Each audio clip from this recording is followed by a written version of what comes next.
All right, Trisha, how are you today? I'm doing well, Jeff. How are you? I am super pumped after the conversation we just had. I'm still all up in my head. I don't think I've had time to really let it sink in of everything that just hit me. Because number one, I'm not a gamer. Like I stopped gaming at like Duck Hunt. And so I'm not a gamer. And here we are talking about eSports and trying to understand the power that this has. But here's what I want us to think about. I want you to be open to today's conversation. If you don't know anything about gaming, if you're like me and your last game was Duck Hunt, I want you to be open to an industry that is taking the world by storm. And I really want us to just be open as educators on what are the possibilities that we might be shutting down that we don't even know we're shutting down we don't even know we're doing it, but we might be shutting down pathways for students in our classrooms today. And I know we talked about what the opening was going to be, and then I totally didn't do it, but I'm just all up in my head. And I don't know, it's just it's such a great way, I think, this mini series we're having on eSports of just thinking about what are we missing and how do we support kids? And I think eSports is just part of that. Yeah. And it's, if you've got a student who's really into gaming or there's a game they're really passionate about, I think anytime a student is being vulnerable and sharing a passion with us, it's an opportunity for us to build on that learning and to expand and to help them get curious about what might you do with that interest. And today's guest, that's essentially what she does for her career. And I think that's what she does for a living. And it's a reminder of, again, how can we help students follow those interests and see where they may lead? So I'm going to tell folks a little bit about today's guest. But Jeff, I think you've done a good headline of, yes, this is part of our eSports mini-series, but today's conversation is very much relevant for any teacher of any subject, because again, we're going to look at how far and wide does this industry go? So we're very fortunate today to have with us the CEO at Women in Games International. This is Joanie Kraut. For 15 years, Joanie has operated in tech and gaming within different verticals throughout her career. She's also a seasoned speaker who speaks on a whole variety of topics, including the advancement of women in leadership. She's an advocate for equality and was recognized as the 2019 Cal CPA Woman to Watch in Finance and Accounting Experienced Leader Award for her significant contributions to the profession and her community. She's, again, been on a lot of different lists. She was also named one of the top 50 women leaders of Los Angeles of 2023 by Women We Admire. When you head over to the show notes, you're going to be able to learn much more about Joanie as well as her nonprofit organization, Women in Games International. So Jeff, I know you've been mind blown by this conversation, but just to, again, let listeners know what they are in for, what was sort of a shifted thought that you left our conversation with? So I think the shifted thought for me is the power of community. And we understand as educators, especially in the K-12 space, and everybody understands this, that community is so important. It's so important for belonging. It's so important to building skills, to understanding how do you communicate with others. I think there's just so much we can do. And she does a great job. Joanie does such a great job of talking about that idea of playing sports in school. And I love this. She talks about, playing sports in school. It's not just about playing the sports. Very few people who play sports go on to be NFL players or NBA basketball players, whatever, right? That's like less than 1% of people ever make it as a career.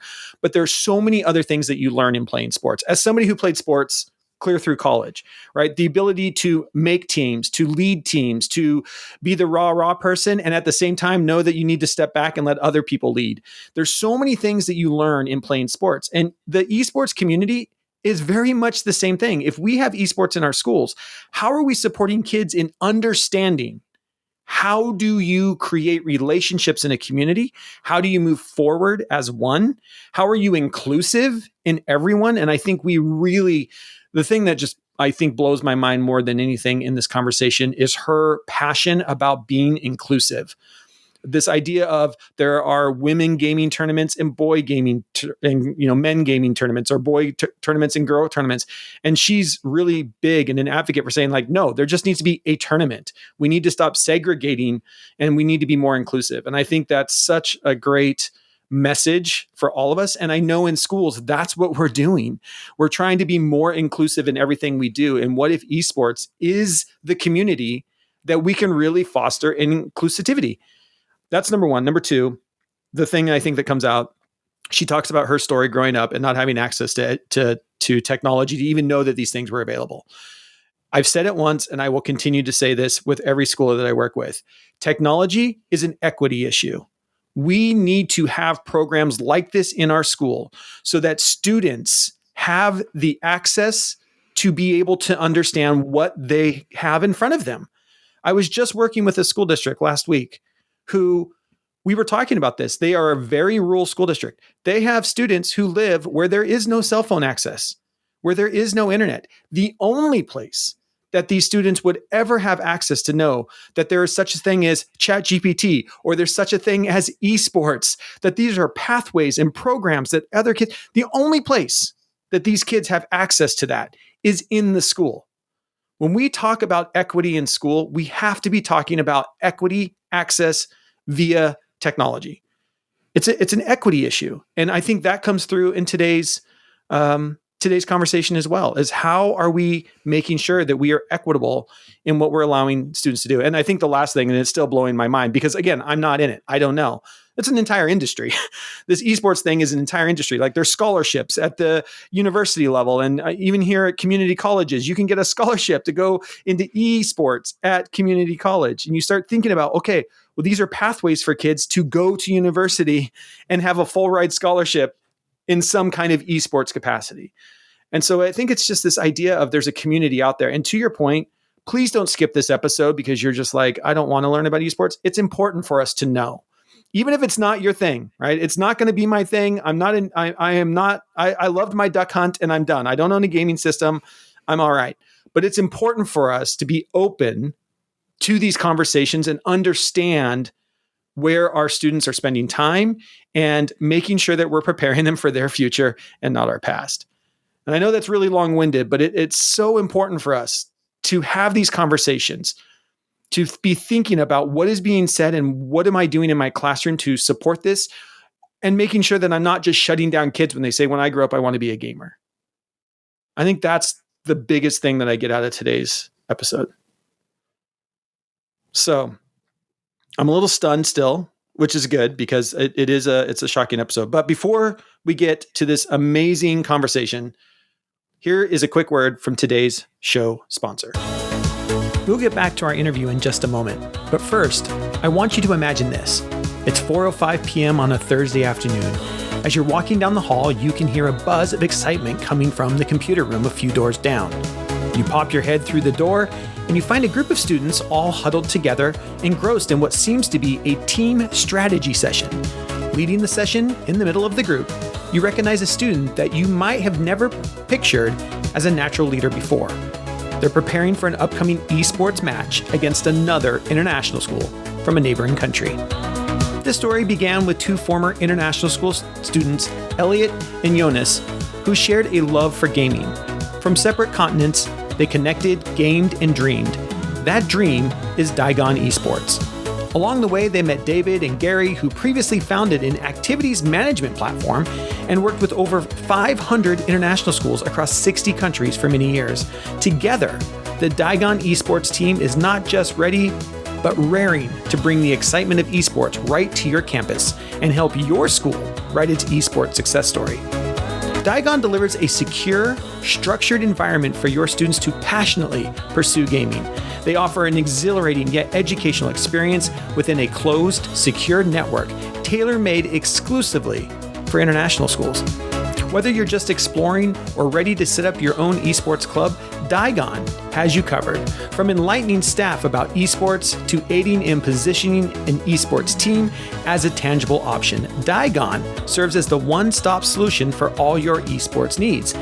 If you're keen to bring esports into your school sphere, there's no better partner than Digon. Visit DigonEsports.com to discover more and book a free call to discuss your school's esports journey. Digon is here to guide and support you every step of the way. And once again, thank you to Digon for sponsoring this esports miniseries here at Shifting Schools. I also wanted to take a moment to remind you of our 3-month generative AI cohort. We have starting this August. Generative AI tools like ChatGPT are changing the educational landscape, and we know our listeners are eager to take their teaching practice to the next level. That's why you listen to podcasts, to learn and be a better teacher.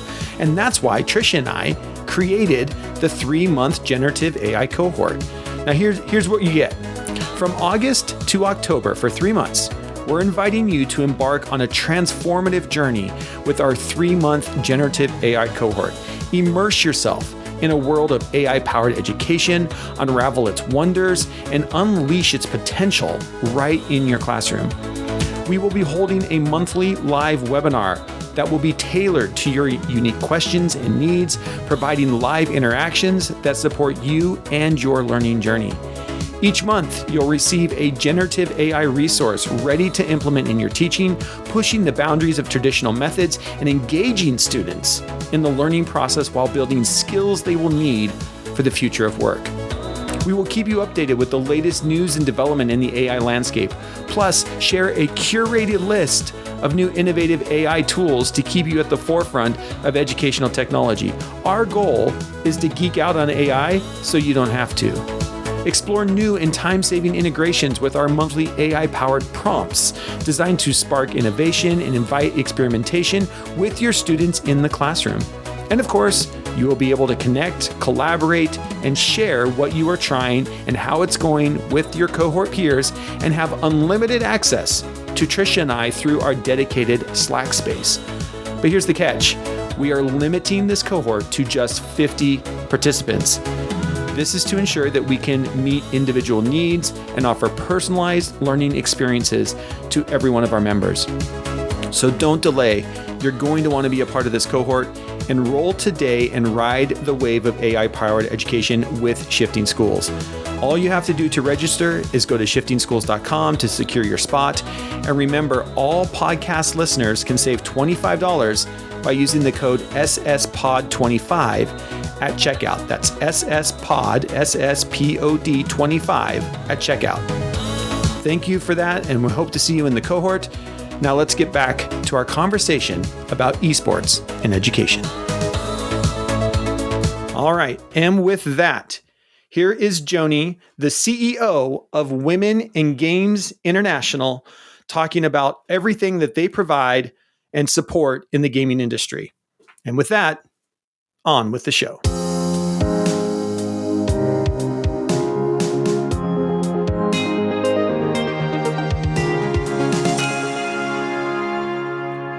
Thank you so much again for sharing all of your expertise and insight. Joanie, as CEO at Women in Games International, you have a very unique perspective on the role that esports can play in communities.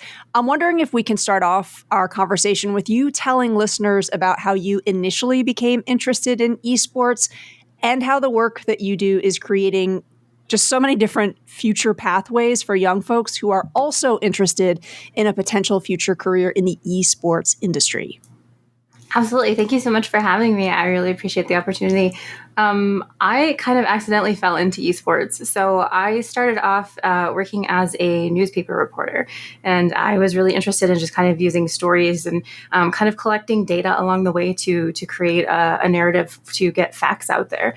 In writing stories, it was one of those creative places where there was no right or wrong. It was always kind of this gray area of some people like your writing, some people don't. And I craved that like needing to be right kind of piece to my career.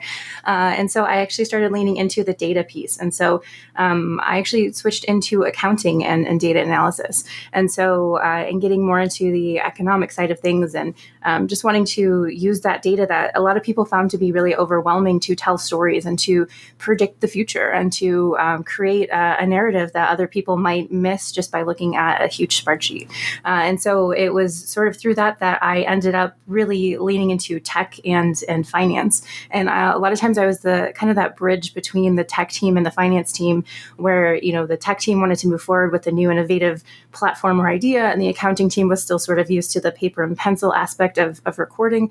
And so how do we marry these two together? And so sort of speaking to the two teams and understanding that, you know, maybe the finance team can't see why the technological piece was important, but the tech team can't understand where the analysis piece is getting lost in the jumble of the platform, and really pushing forward with that new innovative idea. Sort of created this like fintech space before fintech was cool. And I ended up with a lot of different tech companies and working with them to help them mitigate their platforms and move to new ways of reporting and recording data. And so with that, I ended up at Motorola, and there was a group of guys that I would hang out with at lunch, and they had just come off of the like the 05, 06 kind of breakdown of the esports industry. And so they ended up at a full-time job from a really cool, exciting esports job. And we would just kind of talk about, like, what do you mean you used to play video games for a living? What do you mean you used to go to these conferences where people would just play video games? This is so mind-blowing and so amazing. And so just kind of talking to them about their experiences. And I was at a point in my career where I really wanted to care about my job. I really wanted to move up in my career, but I just wasn't passionate about the work that I was doing. And I had a mentor at the time who said, what is the one thing that gets you up out of bed every morning? What is the one thing that makes you so excited? What is the thing that, you know, keeps you moving forward? And I was just like, my mouse. I really, really loved my mouse. It was like butter on a warm pan. It was just my favorite thing that I'd ever used. I was playing Warcraft at the time, and it was kind of, I thought it was going to be a very gimmicky thing to get a Warcraft mouse, but it was the best mouse I'd ever had. And so she said, well, who makes the mouse? Because that's going to be your people. That's going to be the people who are passionate about making this product are going to be your people. Go find these people. And I got home and I looked because I had no idea. I was like, I don't know what Thrall makes. I have no idea who would make my mouse. And it was SteelSeries. And so I ended up applying for a job. And it was one of those things that was just kind of like fate has it. You know, I was living in Chicago. They were right down the street. They were like 10 minutes away from my house. They had an accounting position open. They were looking at expansion. They were looking at analysis of the different areas that they were trying to get into. I had this, you know, economics and kind of data background, and it was just a perfect fit. It was amazing. And so I got to work with this company that was working with esports teams to develop products to make sure that they could continue to win. And so they were really listening and talking to and working with and partnering with these esports teams. So I had the opportunity to meet different people and even to go to like different events and just kind of be in that space and understand what esports really was. And it was so much more than just playing a video game and making money. It was the competition. It was the camaraderie. It was, you know, that feeling when you go to a big event and having that, you know, that group of people that you're cheering with. It was so powerful and it was so amazing, and kind of never looked back from there. So I've been within esports and gaming since then, just helping with nonprofits and startups and helping people kind of figure out the financial side of things when it comes to starting up a new company, monetization strategies, and then expansion and economics, and kind of pulling in that data analytic as well. So it was sort of accidentally that I fell into esports, but I just loved it so much I stayed as much as I could within there. So now at WIGI, that was, you know, one of the biggest things for me was finding WIGI, and, you know, going to some of these conferences in the beginning of my career. It was this genuine interest and this genuine, you're here. Why are you here? Are you someone's girlfriend or are you someone's sister? And it wasn't necessarily malicious. It was a confusion of, you mean you're really interested in CSGO? You're really interested in this game? You're interested in this competition? And sure, there were times that it was malicious, but there was mostly a genuine curiosity and an excitement that more people were kind of interested in kind of jumping into the scene. So I would never, ever try to be a professional gamer. That's not something that has ever been in my cards, which is fine, but there's so many new opportunities to get into the industry.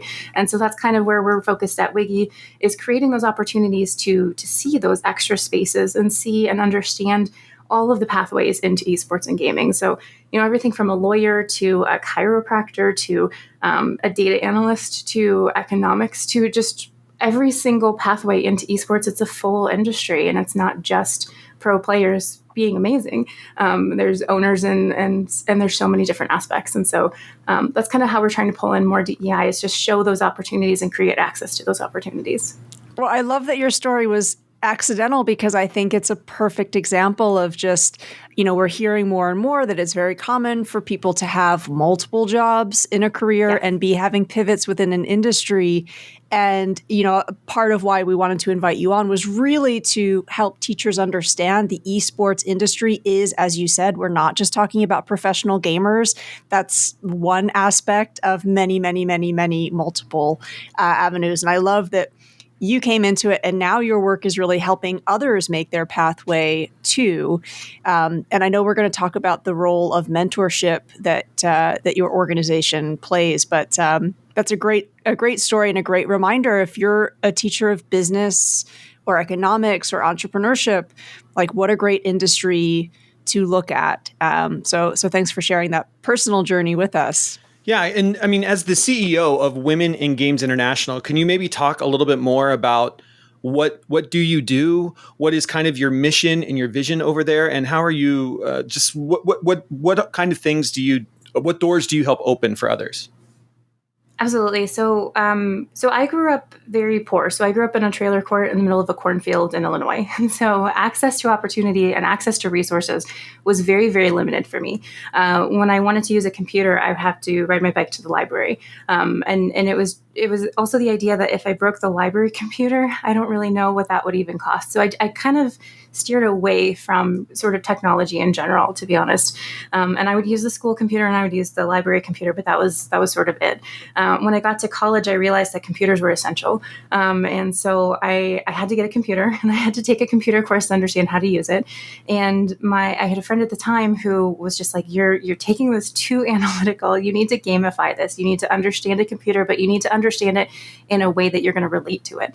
And so I started playing Warcraft. They introduced me to World of Warcraft. And through playing Warcraft, I had to learn how to troubleshoot. I had to learn how to make sure it wasn't going to overheat during a raid. I had to, and as the healer, that's very important. I had to kind of make sure that I understood all the nuances. I had to stop clicking ignore when I had an update, which is still something I struggle with today. But it's kind of that idea that, technology is very important, but also getting used to those different aspects of what's important to each career, each field is going to help empower you. So when we, talk to younger kids, especially if you're in kind of a low income or underserved area, it's hard to think through your next 5 years when you're not sure where your next meal is coming from. It's hard to think about your career goals when your real goal is just to get out of where you're at. And so, it's sort of creating those conversations with people who are in the industry, who are trying to get into the industry, or who are just kind of interested in the industry, and showing them all the different pathways and opportunities. So when we look at esports, we recently took our mentees from our Get in the Game program. Our Get in the Game program is a program that is specifically designed to help women who otherwise couldn't afford it the opportunity to go to a games industry conference. And we cover the cost of a flight, a round-trip flight, a hotel, a per diem. Even the travel to get from your house to the airport and from the airport to get to the hotel is completely covered. We don't want this to cost you anything, but we want it to really help you propel your career. So we give them business cards, and we have very actionable workshops and mentorship coaching sessions with them. And we teach them how to introduce themselves and how to make that an actual introduction. So what is your name? And don't give me options. If your name is Kim or Kimberly or Kimmy, tell me what you want me to call you. Just one name so I can remember your one name. What do you want to be known as? And then what is the point of this conversation? And when we have these actionable, introductions, and we go around the table and we constantly make them do it, and they groan every time. They're like, oh, I don't want to do this again. But then when they go to actually do it at a conference, they can start to open the door for themselves. It's not us constantly needing to open that door for them. And so empowering somebody to empower themselves is the biggest thing that we're trying to do with our mentorship programs. When we went to DICE, we took them to the HyperX Arena here in Vegas, and we did a tour. And, we had a couple mentees that were like, I don't really know anything about esports. I'm not really interested in esports. By the end of the tour, every single one of them was like, I could go into esports at this pathway, with this pathway, or with this pathway. They were so excited. They were ready to go. We had a content creator who was like, I could be a shoutcaster. I could be an observer. I could be on this side of the desk. And it was just a really cool opportunity to see, it's so much more than just the pro player, which is obviously hugely important in person.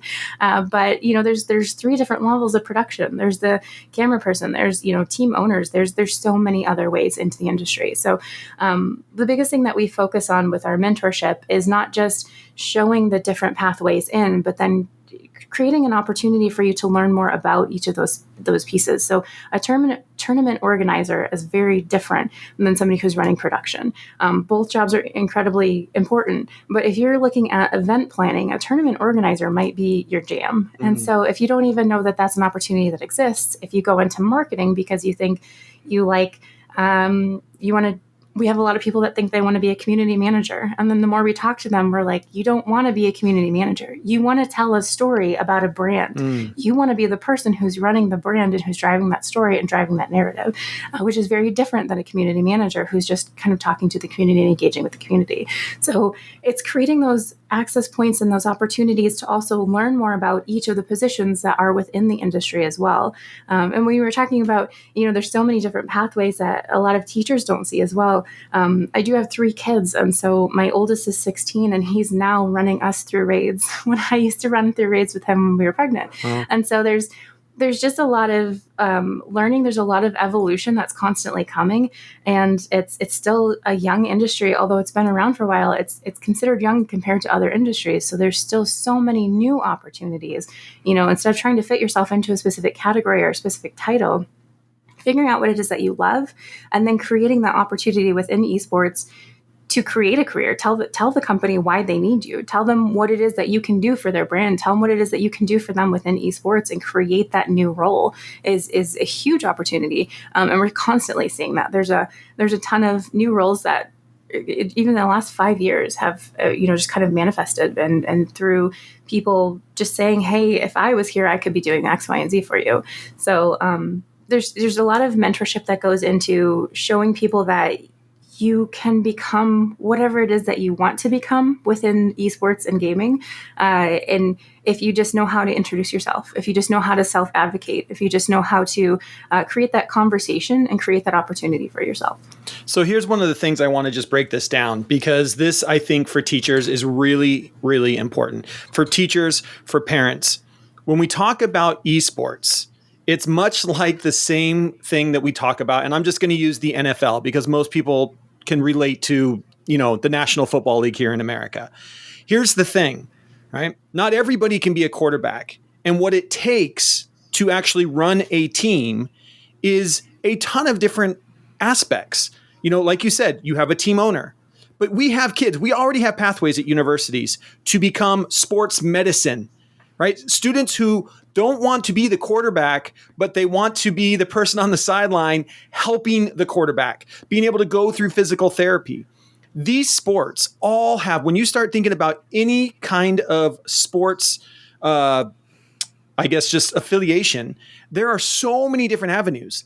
What I want parents and teachers to understand is when we talk about esports, we are talking about a whole industry, not just the kids who are sitting there playing games. Yes, that's part of it. You can be a professional gamer. You can be a quarterback. You can be a wide receiver. There is that part. But there's a lot of other jobs inside this industry, just like there is with every other sport. There's so many different avenues in. Do not shut down kids because they say, when I grow up, I want to be in esports. And the only thing you have in your mind is, great, you're sitting around playing video games for 10 hours a day. And I just want people to understand that's what we're talking about. In July, just blows my mind, right? In July, your keynote at the National Association of Collegiate Esports. For people that don't understand, this is like NCAA basketball only for esports. Now think about that for a second. We all stop in March and watch March Madness. And just think about, what does it take to pull off March Madness? Right? Every team has a social media person. Every team has the guy that's out there picking up basketballs, and all of those same jobs in different ways are also in the esports arena. And that's where we have to understand this is a whole entire new industry that I think we are ignoring in K-12. I think we are trying to push kids away from it. I think very many people don't understand it.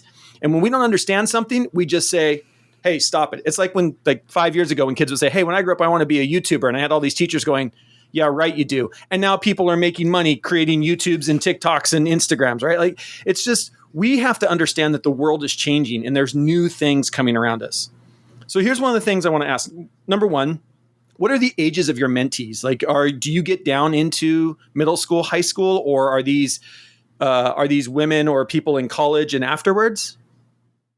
So our community is really interesting in that we're all the way from 18 to 75. Okay. So we're everybody trying to get into the industry, all the way up to people who have post-retirement are now trying to reach up and pull up the next generation. Okay.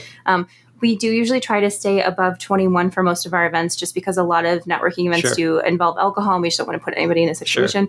But normally our virtual mentorship program is usually about 18 and up. Okay. Now, I want to focus in on your keynote. Congratulations, by the way, to be able to keynote the National Association of Collegiate Esports this summer.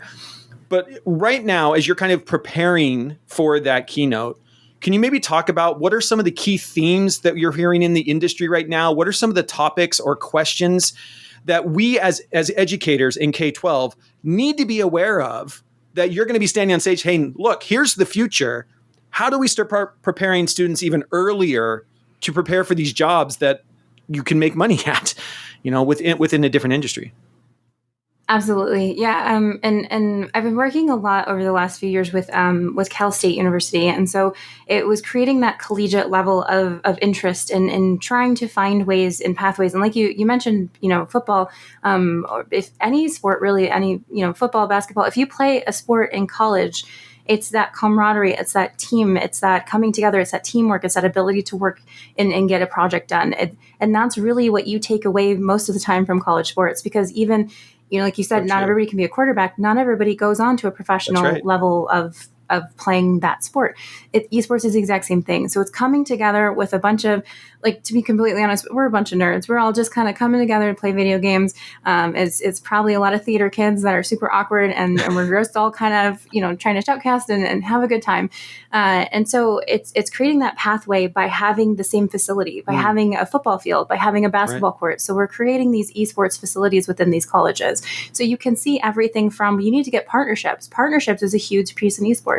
You have to get the partnership to get the money so we can run the tournament. If we don't have a sponsor for this tournament, we can't run it. College doesn't just have money to throw at tournaments. Yeah. So it's finding the right partnership. It's production. It's it's getting the team set up. It's designing the jerseys. It's designing the layouts and the logos and having all of those pieces coming together and seeing it real time, and then having that feeling like I created this. It's so many people coming together, and so at the collegiate level, we're seeing that, and it's really important. One thing is creating that opportunity. Another big thing is people are trying to get more diversity involved. And so they're having women's only events. But when you create a space for only women, you're reiterating that there's a space for women and there's a space for men. And that does two things. Number one, it shows that you are supporting that men and women should be separate. Yeah. And number two, you're showing that there's only a space for men and women. And so then people start to bring in non-binary or gender fluid, or, where do trans people fit in? And there's so many extra conversations. Why can't we have one space promoting everybody? So when you have that major tournament or that major conference or that major space that you're showing esports as this platform, make sure that you have at least two people who are non-men on those panels. Make sure that you have at least a 50-50 split of, men, women, and then also having, non-binary, gender fluid, having all of the diversity in one space and promoting it as one group. And you're promoting esports. You're not promoting one gender. You're not promoting one team. You're not promoting one specific, you're promoting esports, and you're promoting that opportunity and access to that opportunity. That's another huge thing. When we have women's only events, when we have women's only boards, when we have women's only panels, and then it's the women don't want to come because they feel very separated. The men don't want to come because they feel like they're not welcome. And so nobody's ending up coming. And then people are going, well, I guess women just aren't interested in esports. It's not true. Creating that representation in front of everyone, create the representation of women in front of the male players. It's a huge opportunity. It's a huge token to normalizing women in esports. And then number three, the biggest thing we're seeing right now is we have this access and opportunity within college. And there's so many girls going, I wish I knew this was going to be a pathway. I might have taken that one course in high school. So we're seeing a huge drop-off rate when we look at K-12. We're seeing the biggest drop-off rate between the ages of 11 and 14 for girls getting involved. And we we definitely are, leaning towards it's probably lining up with puberty, it's lining up with hormones, Sure. but it's also lining up with that's when you want to fit into a specific group.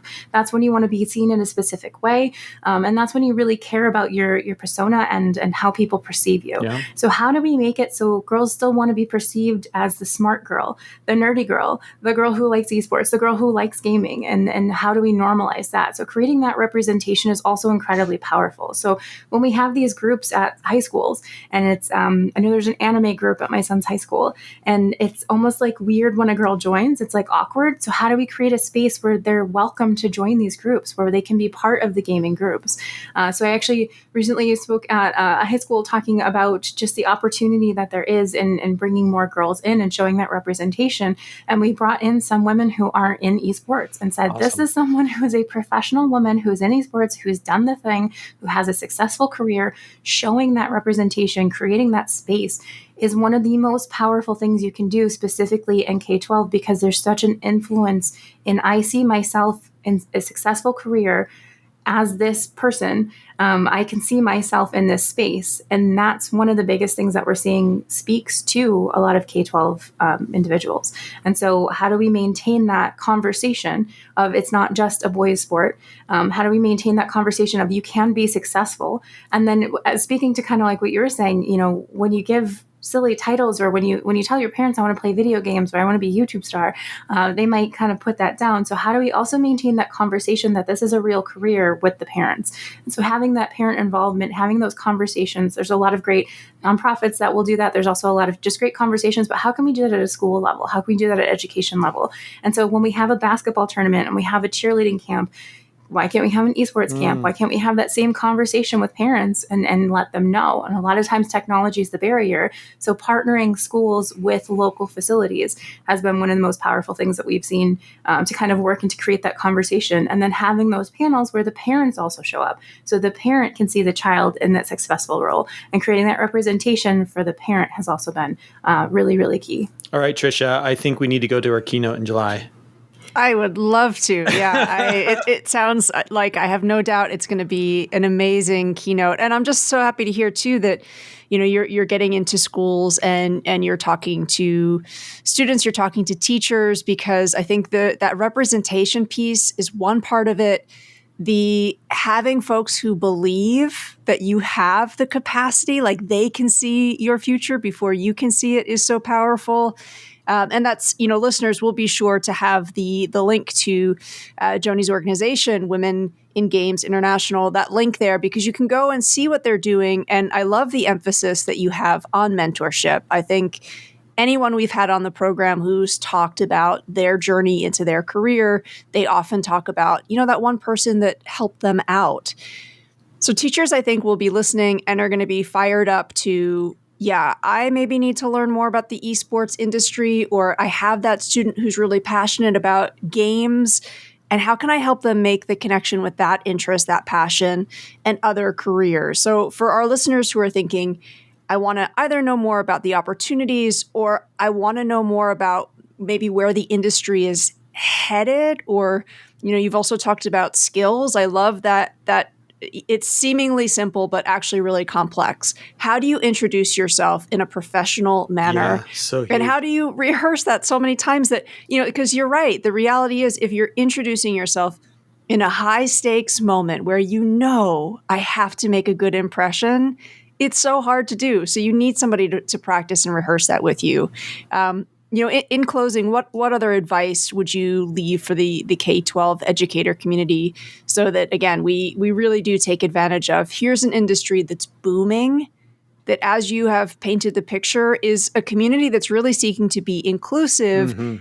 And, students I know that have been engaged in esports, I 100% agree with you. They talk about that collaboration piece and the community. And that's, belonging really matters. There's a lot of research that says that matters to us even more than food does in certain ways. Again, just leaving kind of the last word to you. What else could we be doing to learn, support, be better aware of where this industry is going next? I think you really hit the nail on the head with community, and that's so powerful. And when I was first getting into esports, and even when I did my capstone project for my master's program, I was really trying to research esports just on a global scale, and really see who are the people who are buying the things, who are the people who are really influencing the market, and what does that look like across the world. And it was really difficult to find women in that space, and it was a piece that was partially because it was almost like, what do you mean you're into esports? And then you had to prove, like, do you even game bro kind of a thing. And so being able to answer like crazy questions just to try to prove that you were actually into esports was really a big thing. And now it's to the point that we have women's only tournaments, and we have women's only teams, and there's so much more representation, and it's just constantly building and evolving on that community. So community is the number one thing I definitely really empower people to do. Reach out to these esports teams, reach out to these esports professionals, reach out. There's so many women that want to continue that conversation, that want to, talk about their struggles, but also their triumphs. And they really want to show that opportunity, and they want to be that for somebody else, because I didn't have that. I didn't have, somebody that I could look up to, or a woman executive that, could say, well, I've been in esports for so many years, because esports was still starting out. So it was that opportunity to really have those conversations and to create that representation, but also to build that community so that you know who you can reach out to when you do have a question, and making sure it's somebody that you can trust when you reach out to. The other thing for me is research. I love a good book. I will listen to a book. I will read a book. I will, whatever it is, I love to take notes. I love to highlight things. I love that data aspect. And I love being able to have facts to back up the things that I'm doing. So T.L. Taylor is an amazing author. She has been within the industry for years and years and years, and has just written about so many different aspects of esports and gaming. She's a facilitator she was at Stanford and MIT and the Copenhagen School of Business. She's also head of a nonprofit. And there's just such a huge wealth of knowledge that comes from her, that in these books that she's writing, you can check out Amazon, just look up T.L. Taylor. And there's so much learning, and there's so much impact, but there's such a cool sort of shift in esports and gaming, and sort of toxic behaviors and Gamergate, and then kind of evolving until now. And so seeing that evolution is actually really, really powerful, because you can sort of see where we came from as well as where we're going, and how to continue to propel that forward in a really positive way. Our programming is really focused on professional development. And so we have a lot of really great resources. Our mission is actually to provide resources to advance economic equality and diversity in the esports, tabletop, and video game industry. And so our resources are all free to access, and that includes our programming, and that includes, we're working on a few white pages right now. We're working on a few case studies. We're trying to do just as much research as we can to really pull in that data and pull in those stats. But when you're having a conversation with somebody in K-12, they don't really care about stats necessarily, I think, especially when you're trying to really speak to those kids. So having the teachers that know the stats, I think, is how you're going to be able to speak to the parents. But having the conversations about the storytelling and the empathy and the building and what that can look like and the future possibilities, I think, is going to be what really resonates more with the kids. So sort of having that wealth of knowledge, but also having those resources and saying, wow, it's a really great question. Here's a book. Go check this out and tell me what you think. Let you think and have your own opinions. Let them form their own ideas. And that's going to be the person that changes the next 5-10 years of the industry. So creating that opportunity for learning, I think, is one of the biggest pieces that we've seen for success right now. Is I'm not going to tell you what to think. I'm going to tell you where to find resources. And then I want you to come back and tell me what you think. And that's been creating a lot of really positive conversations.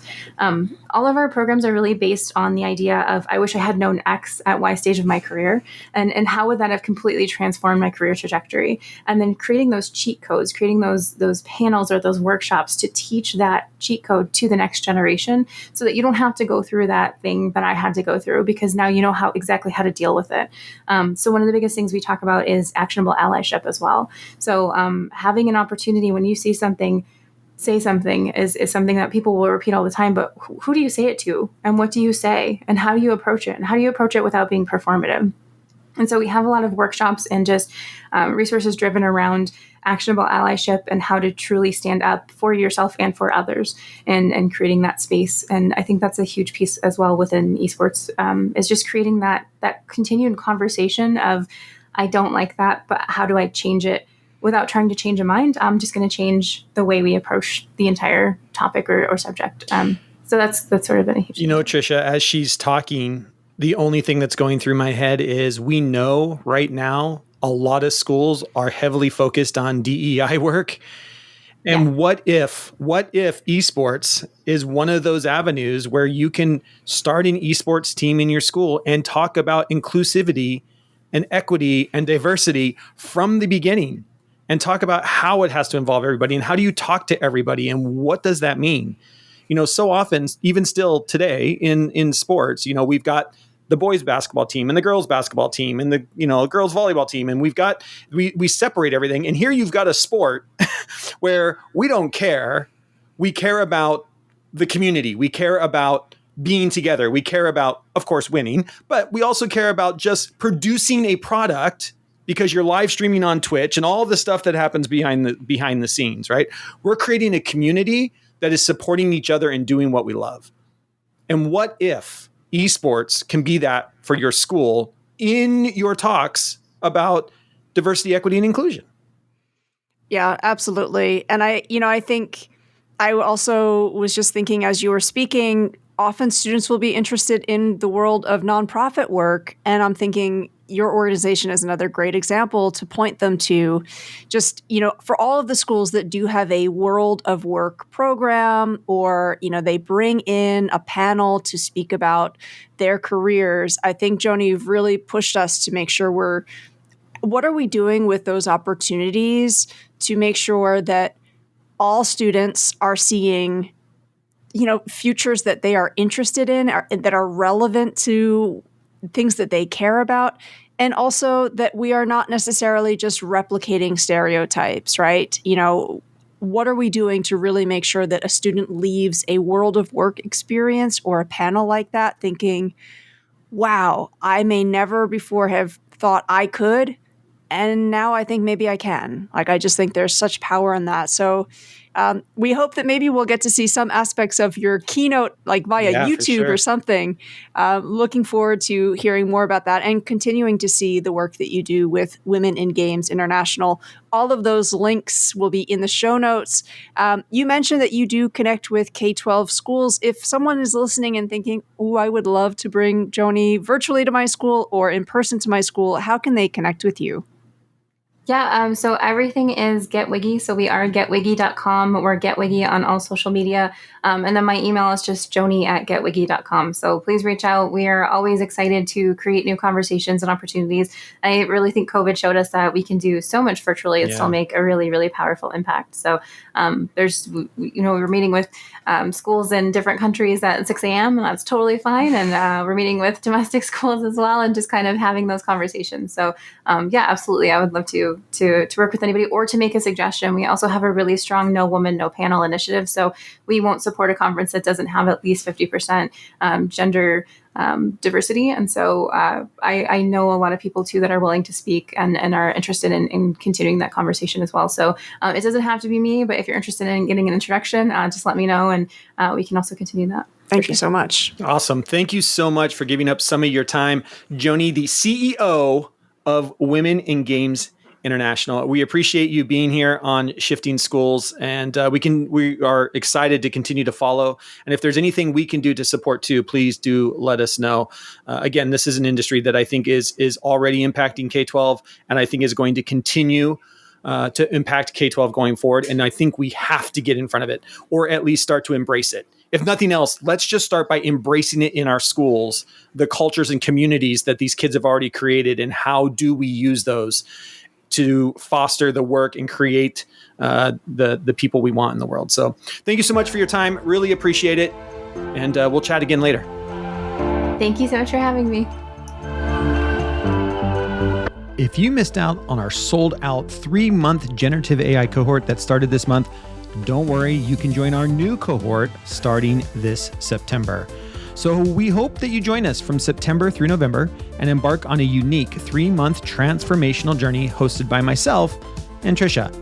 Created specifically for educators, edtech professionals, and instructional coaches, this program is designed to bridge the chasm between traditional teaching methodologies and AI-enhanced learning. Together, we'll unravel the marvels of generative AI, demystifying its vast potential, and show you how it's shaking up the educational landscape. Learn how AI can create personalized educational content, provide meaningful feedback, foster dynamic student interaction, and deliver real-time learning for students. Here's what's in store for you. First, you get our live webinars. Each month, we'll host a 30-minute live webinar answering your unique questions, addressing your needs, and supporting your learning journey in real time. So stay tuned for the webinar schedule. You'll also receive generative AI resources. You'll receive a fresh, ready-to-roll resource every month built around one of our generative AI frameworks, empowering yourself to immediately apply the knowledge you're acquiring.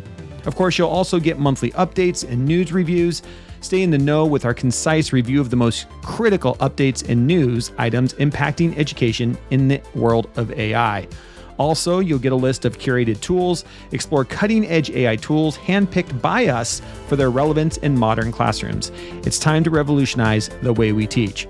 You also get monthly prompts. Each month, we will give you an inspired prompt where you have 3 different prompts. These AI-powered prompts are designed to spark your creativity, encourage you to explore, experiment, and innovate in fresh and exciting ways. Of course, there was also an asynchronous share via Slack, connecting with your cohort peers and us anytime, anywhere.